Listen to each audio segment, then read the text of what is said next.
checkmate electroscope. So first of all, we have to know what is an electroscope. Electroscope is a device which is used to check whether any object is charged or not. Okay, so now I'm telling you its construction. So to make this, you need three things. First one is electric wire, second one is you need a bottle and a paper. Okay, so मैंने यहाँ पर जो wire use किया है वो simple metallic wire है जो मेरे घर में पड़ी हुई थी, और इसके ऊपर ये रेड कलर का एक इंसुलेटेड कवर था. ठीक है, तो इस वायर में से मैंने क्या किया, बीच वाला जो पोर्शन है, मिडिल पोर्शन, उसके इंसुलेटेड पार्ट को नहीं हटाया है, और उसके राइट हैंड साइड और उसके लेफ्ट हैंड साइड वाले पार्ट को मैंने उसका इंसुलेटेड पार्ट हटा दिया है. ठीक है, जो उसके ऊपर की साइड आएगा पार्ट, ये मेटालिक वायर ही होनी चाहिए, उसको मैंने एक लूप की शेप दी है, और जो नीचे वाला पार्ट है उसको मैंने एक हुक की शेप दी है. ठीक है, और उस हुक में मैंने पेपर के दो प्लेन्स बनाए हैं छोटे छोटे. ठीक है, उनका सरफेस एरिया ज़्यादा नहीं होना चाहिए और दोनों इक्वल सरफेस एरिया के होने चाहिए. ठीक है, दोनों को पैरेलली टांग दिया है यहाँ पर.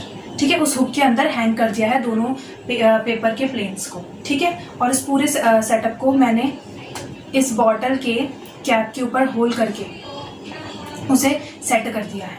Okay, I will show you. See this, ये हुक वाला पार्ट है, इसके अंदर पेपर्स टंगे हुए हैं, ऊपर लूप है. ओके, इतना छोटा है ये, और ये है बॉटल. इस बॉटल के अंदर इसको मैंने डाल दिया है जिससे कि एयर का इफेक्ट इसके ऊपर ना पड़े. ये जो पेपर्स है वो बहुत ज़्यादा लाइट वेट है, तो होता क्या है इसमें, जब आप कोई भी चार्ज ऑब्जेक्ट यहाँ पर टच करते हैं इस लूप पर, तो ये जो पेपर के दो प्लेन्स हैं they move in this way. Okay, जब भी कोई चार्ज ऑब्जेक्ट इसके पास आता है, ठीक है, तो ये बहुत ज़्यादा लाइट वेट होते हैं, और अब वो कभी भी मतलब एयर की वजह से ऐसे ना हो रहे हों. ठीक है, इस वजह से इसे पूरा बॉटल के अंदर कवर रखा जाता है. ठीक है, ये जो मतलब दो प्लेन्स बने हुए हैं, ये ज़्यादातर मेटालिक फॉइल के बने होते हैं. ठीक है, मेटालिक फॉइल के. स्टार्टिंग में लेबोरेटरीज में इलेक्ट्रोस्कोप जब बनाया जाता था तो इन प्लेन्स की जगह इस पे ये जो मैंने पेपर लगाया है वहाँ पे गोल्ड फॉइल यूज़ की जाती है. ठीक है, क्योंकि गोल्ड फॉइल का वेट बहुत ही ज़्यादा कम होता है. ठीक है, तो जो इलेक्ट्रोस्कोप बनता है जिसमें गोल्ड फॉइल लगी होती है वो बहुत ज़्यादा सेंसिटिव होता है. अगर किसी भी ऑब्जेक्ट में बहुत कम चार्ज है तो भी वो हमें बताएगा डिटेक्ट करके. ओके, तो फिर इसी वजह से वो लोग वहाँ पे गोल्ड फॉइल यूज़ करते हैं. मेरा ज़्यादा सेंसिटिव नहीं है क्योंकि मैंने यहाँ पर पेपर यूज़ किया है. I always use ultranets. Okay, अब मैं यहाँ पे गोल्ड फॉइल तो यूज़ कर नहीं सकती थी, इसलिए मैंने उसका अल्ट्रानेट यूज़ किया पेपर. आप चाहें तो इसमें सिल्वर फॉइल भी यूज़ कर सकते हैं, मोस्टली वो घर में मिल जाती है. ठीक है, तो ये तो इसका कंस्ट्रक्शन था. Now I am showing you its working. Okay, how is it work. So I am using the hair comb as an object. Okay, now it is neutral. Whenever I'm saying that any body is neutral, that doesn't mean it have no charge. It have negative charge and positive charge. Okay, but the number of negative charge is equal to the number of positive charge. That's why I'm calling it neutral object. Okay, but आपने electrostatics में पढ़ा होगा कि किसी भी चीज़ को charge करने के लिए बहुत सारे मेथड्स होते हैं, like conduction, induction and friction. Friction is very common method to charge anything. Okay, friction तो हम आराम से क्रिएट कर सकते हैं, जैसे इसको मैं किसी भी चीज़ पे रब करके इसे चार्ज बना सकती हूँ. So by combing my hair I can charge this object.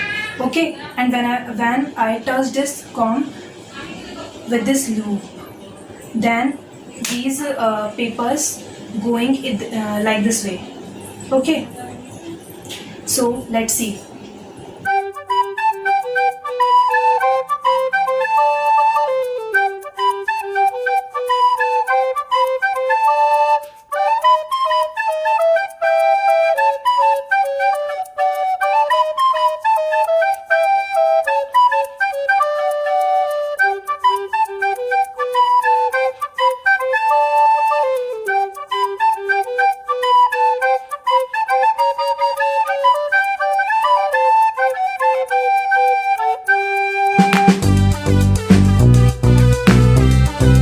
तो आपने देखा कि कैसे हमारे जो पेपर्स हैं वो ऐसे जा रहे थे जब हम कोई भी चार्ज ऑब्जेक्ट इसके ऊपर टच कर रहे थे। तो ऐसा क्यों होता है? Let's see why it is happen. when I comb my hair by this comb, then this hair comb become charged. Okay, I don't know whether it is positively charged or negatively charged. Okay, so let's assume that it is positively charged. I don't know that it is positively charged or negatively charged. Okay, I am just assuming that this is positively charged. Okay, so when I touched this comb by this loop, then this whole loop become positively charged because this is conductor. Then this whole loop become positively charged, and then this hook also become positively charged, and these paper plates also become positively charged. And we know same charge or similar charge repel each other. That's why these papers are going in this way. Okay,